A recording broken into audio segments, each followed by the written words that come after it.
ಋಷಿ ಋಣ, ಪಿತೃಋಣ ಅಂತೇಳಿ. ಅಂದರೆ ಮಾತಾಪಿತೃ ಎಲ್ಲರೂ ಬಂದರು. ಅದರಲ್ಲಿ ಎಲ್ಲರಿಗಿಂತ ಅವ್ರ ಋಣ ಜಲ್ದಿ ತೀರ್ತಾರಂತೆ. ಮಾತಾಪಿತೃ ಋಣ ಎಷ್ಟು ಸೇವೆ ಮಾಡಿದರೂ ಅದನ್ನು ನಾವು ತೀರಿಸ್ಲಿಕ್ಕೆ ಆಗೋದಿಲ್ಲ ಅಂತ, ಅದನ್ನು ಮಾಡ್ಕೊತಾನೆ ಇರಬೇಕು.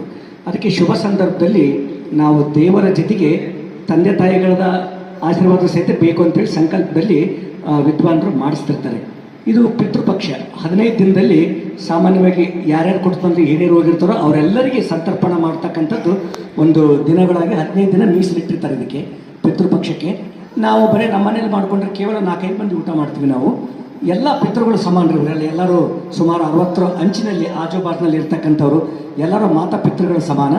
ಅದಕ್ಕೆ ನಾವು ಇಲ್ಲಿ ಬಂದು ಹಂಚ್ಬೇಕಂತೇಳಿ. ಆಮೇಲೆ ಅನ್ನದಾನಕ್ಕೆ ಯಾಕೆ ಶ್ರೇಷ್ಠತೆ ಅವರು ಹೇಳಿದ್ರು, ಮನುಷ್ಯನಿಗೆ ಯಾವುದೇ ಒಂದು ವಸ್ತುಗಳು ಕೊಟ್ಟು ಸಹಿತ ಇನ್ನೂ ಒಂದು ಕೊಟ್ಟರೆ ಚೆನ್ನಾಗಿತ್ತು ಅಂತ ಬಯಸ್ತಾನೆ.